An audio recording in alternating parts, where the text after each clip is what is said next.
श्री परमात्मने नमः। ओम श्री लक्ष्मीपतये नमः। जय माता हरिप्रिया, जय श्री हरि विष्णु, जय श्री गणेश, जय ऋषि वेदव्यास। सबसे पहले परमात्मा वंदन और साथ ही साथ क्षमा याचना सभी सत और सत्संगत से, सभी साधुओं, सन्यासियों, संतों, गुरुजनों से क्षमा प्रार्थी हूँ कि परमात्मा के वचनों और मतों को बताते हुए, कहते हुए यदि मुझसे कोई अहंकार जागृत होते हुए कोई मत गलत प्रस्तुत हो जाए, कोई वचन गलत प्रस्तुत हो जाए, तो उसके लिए मैं क्षमा प्रार्थी हूँ, क्योंकि मुझ में इतना सामर्थ्य ही नहीं कि मैं परमात्मा के वचनों को पूर्णतः यहाँ प्रस्तुत कर सकूँ। उसमें से जो मुझे समझ आए, जितनी मेरी पात्र मेरी बुद्धि में समझ आए, उतना मैं आपके समक्ष प्रस्तुत करता हूँ। नमो नारायण। जय श्री गणेश। श्रीमद् भागवत गीता का पहला अध्याय, पहला श्लोक, जहाँ धृतराष्ट्र कहते हैं, धर्म क्षेत्रे कुरुक्षेत्रे समवेता युयुत्सवः मामकः पांडवाश्चैव किम कुर्वत संजय।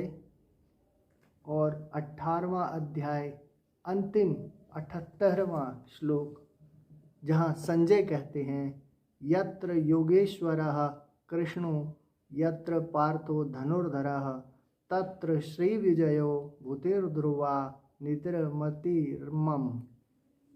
मैंने पहला और आखिरी श्लोक, सबसे पहले अंतिम श्लोक इसलिए बताया क्योंकि सबसे पहला शब्द जो यहाँ पर आया वो है धर्म, और सबसे अंतिम जो शब्द आया वो है मम। इसका अर्थ हुआ धर्मम, यानी धर्म। अगर कोई पूछे क्या है, तो उसकी सुंदर व्याख्या श्रीमद् भागवत गीता है। आइए आगे बढ़ते हैं। धृतराष्ट्र संजय से पूछते हैं, धर्म भूमि कुरुक्षेत्र में इकट्ठे हुए सभी युद्ध की इच्छा वाले, जिनके मन में इच्छा है युद्ध की, वे सब इकट्ठे हुए हैं।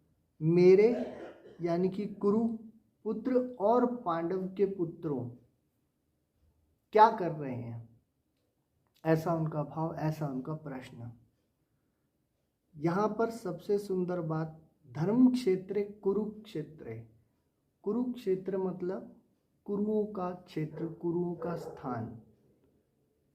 धर्म क्षेत्र, इसे धर्म क्षेत्र इसलिए कहा गया क्योंकि वहाँ पर कुरुओं के पूर्वजों ने वहाँ पर बहुत सारे यज्ञ, अनुष्ठान, साधनाएं की थी, जिसके कारण कुरुक्षेत्र की भूमि बहुत पवित्र और एक तीर्थ स्थली के रूप में जानी जाती है।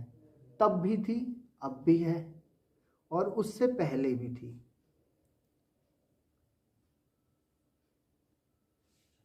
यहाँ पर बड़ी सुंदर बात एक ये आती है कि मामकः मतलब मेरे, यानी कुरुवंशी, जबकि पांडुपुत्र भी कुरुवंशी ही थे, लेकिन फिर भी धृतराष्ट्र ने उनको पांडव के पुत्रों को कहकर संबोधित किया।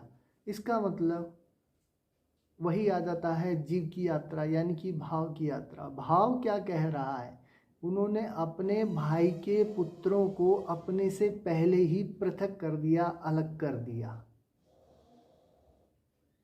तो अब वो पूछ रहे हैं कि वहाँ पर वे क्या कर रहे हैं। तो वे भली भांति जानते हैं कि युद्ध क्षेत्र सज्ज है, सजा हुआ है, और दोनों तरफ की सेनाएं वहाँ पर खड़ी हैं, बड़े बड़े योद्धा खड़े हुए हैं।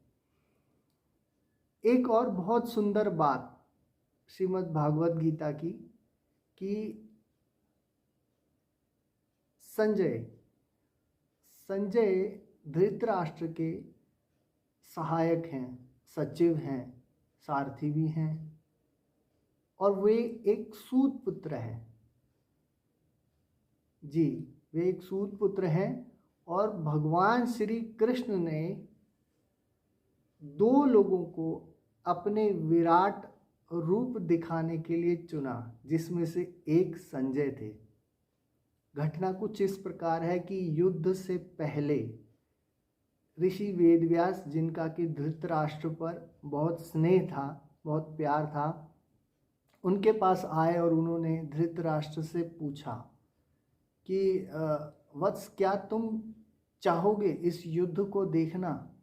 तुमने जीवन में कभी कुछ नहीं देखा, ये धर्म युद्ध होने जा रहा है। क्योंकि वे तो श्रीमद् भागवत उन्होंने ही, महाभारत कहें तो उन्होंने ही लिखी रची और श्री गणेश जी की ने उसको अपनी लेखनी से लिखा। तो उनसे पूछा जब, तो धृतराष्ट्र ने मना कर दिया। उन्होंने कहा कि मैंने जीवन भर कुछ नहीं देखा, अब मैं अपने ही कुल को लड़ते हुए, आपस में भिड़ते हुए कैसे देखूंगा। हाँ, यदि कृपा हो, धृतराष्ट्र और ऋषि वेदव्यास जी ने आपस में सहमत होकर ये कहा कि क्यों ना आप जो दिव्य दृष्टि है वो संजय को दे दें, संजय मुझे ये सब बताएंगे। संजय ऋषि वेदव्यास के शिष्य भी रह चुके हैं और भगवान श्री कृष्ण की कृपा देखिए कि जब उन्हें नहीं पता था कि आगे चलकर मुझे क्या क्या देखने को मिलेगा। एक अनुमान था कि यहाँ सब युद्ध होगा, सब क्षत विक्षत कटेंगे, मरेंगे, यही सब होगा। लेकिन भगवान श्री हरि नारायण का वो विराट रूप जो पहले कभी किसी ने नहीं देखा, वो देखने को संजय को प्राप्त हुआ।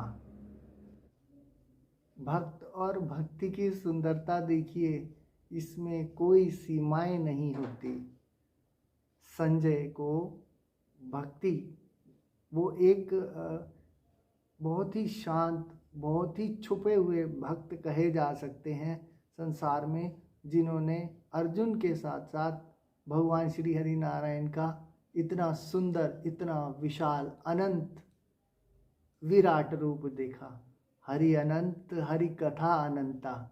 यदि उसमें से कुछ भी समझ आ जाए, कुछ भी ग्रहण हो जाए, परमात्मा ग्रहण कर लें, तो इससे सुंदर और क्या हो सकता है। धर्मम, धर्म की व्याख्या होने से श्रीमद् भगवद गीता स्वयं में ही धर्म हो जाती है। धर्म यानी जीव का धर्म, जीव की यात्रा, आत्मा की यात्रा, आत्मा की सुंदरता, जो यहाँ से निकलकर, अपरा से निकलकर परा में जाकर परमात्मा में विलीन होती है। नमो नारायण।